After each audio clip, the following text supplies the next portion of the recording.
आदर्श शिक्षा समिति सिरोही द्वारा ऑनलाइन वीडियो संचालित है। इससे पहले अपन ने पढ़ा था धागे किससे बनते हैं, तंतुओं से।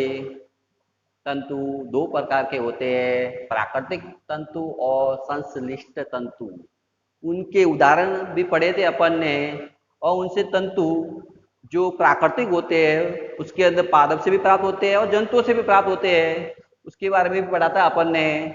अब अपन पढ़ेंगे रेशों से धागे का निर्माण कैसे होता है। कैसे होता है तो देखिए, जो पादप से प्राप्त तंतुओं से धागा बनाने की प्रक्रिया वो क्या कहलाएगी, कताई कहलाएगी। क्या कहलाएगी, कताई।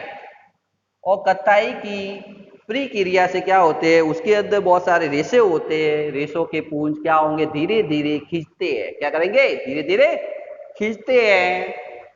और साथ में उन्हें क्या करेंगे, अपन ऐंठते भी है। ऐंठते यानी आपस में क्या करेंगे, पास मिलाएंगे उनको। क्या करेंगे, पास मिलाएंगे, जिससे तंतु क्या होंगे, पास पास आ जाते हैं। और क्या बोलेंगे, धागे बनने लगता है। इसी के अंदर अपन क्या करेंगे, इसके अंदर जो कताई बनाने के लिए एक सरल युक्ति है जिसको बोलते हैं अपन हस्त तकुआ। तकुआ का उपयोग किया जाता है, जिसे बोलते हैं अपन तकली। क्या बोलेंगे, तकली। यानी हस्त तकुआ का मतलब हाथों के द्वारा। किसके द्वारा, हाथों के द्वारा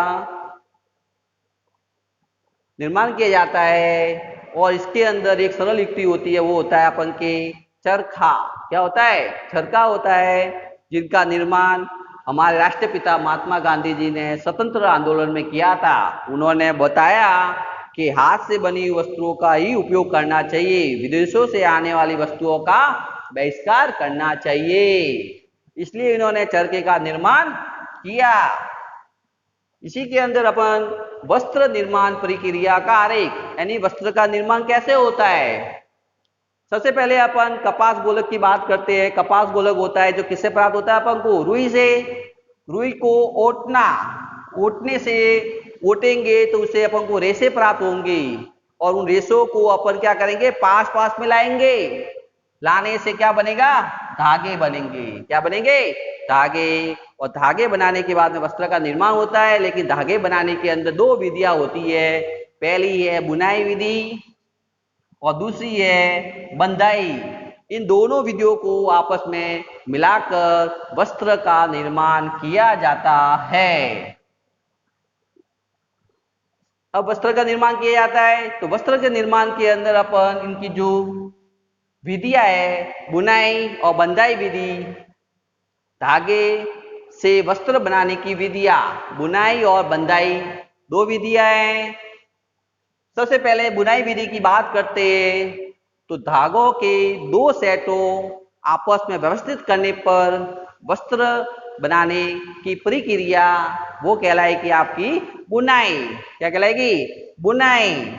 अब बुनाई क्या होता है, बुनाई जो वस्त्रों का निर्माण बुनाई के द्वारा ही किया जाता है, प्लस साथ में जो कर्दों का उपयोग किया जाता है, जिससे कि जो हस्तचालित भी होते हैं और विद्युत चालित दोनों विधियों का उपयोग साफ उनके वस्त्र निर्माण में किया जाता है। अब बात करें बंधाई। बंधाई भी ये क्या है, विशेष प्रकार की बुनाई है। विशेष प्रकार की बुनाई है। इसमें किसी एकल धागे का उपयोग वस्त्र के एक छोटे टुकड़े को बनाने में, एक छोटा टुकड़ा होता है उसको बनाने में किया जाता है। साथ में अगर आपने देखा होगा कभी मोजे है, स्वेटर है आदि जो पहनने लायक जो वस्त्र होते हैं उनके अंदर बंधाई का उपयोग किया जाता है। ये भी बंधाई है, ये भी अपन के कर्धों द्वारा, हस्तचालित द्वारा और मशीनों द्वारा भी किया, इनका उपयोग किया जाता है। अब देखा होगा प्राचीन काल में वस्त्र सामग्री, यानी प्राचीन काल में लोग कैसे कपड़े पहनते थे। प्राचीन काल में लोग क्या कहते, प्राचीन काल में, यानी प्राचीन काल में प्राचीन काल में लोग कपड़े पहनते थे तो वो क्या करते, पेड़ों की छाल होती थी, बड़ी बड़ी क्या होती थी, पत्तियां होती थी, साथ में जंतुओं की खाले होते थे, जिससे कि अपने शरीर को क्या करते थे, ढकते थे। लेकिन उनको पता चला, तब उन्होंने क्या किया, खेती का कार्य प्रारंभ कर दिया उन्होंने। ठीक है ना, खेती करना, ठीक है ना, प्रारंभ किया, जिससे कि उनको पतली पतली टहनियां मिलनी स्टार्ट हो गई और घासों से बुनकर वो टोकरियां, चटाइयां बनाने लगे। और फिर उन्होंने क्या किया, जंतुओं से प्राप्त होने वाले बाल, ऊन, इन दोनों को आपस में लड़ियों को मिलाकर वस्त्र का निर्माण करते थे। लेकिन उनको पता था कि पूर्व भारतवासी लोग थे वो रुई के कपड़े पहनते थे। लेकिन ये रुई का जो कपास है, उनकी खेती हमेशा गंगा नदी के निकटवर्ती क्षेत्र में उगाई जाती है। लेकिन मिस्र वाले लोगों ने वस्त्र का निर्माण करने के लिए उन्होंने दो सामग्री को शामिल किया। पहला था कसी और प्लस फ्लैक्स, इन दोनों को आपस में मिलाकर वस्त्र का निर्माण किया और फिर वस्त्र का निर्माण कर दिया। वस्त्र का निर्माण करने के बाद में अपने शरीर के भागों को सीधे कपड़े से लपेट लेते थे। लेकिन जैसे सुई का आविष्कार हुआ तो लोग क्या करते थे, उनकी सिलाई करते थे।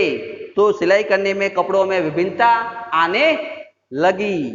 धन्यवाद।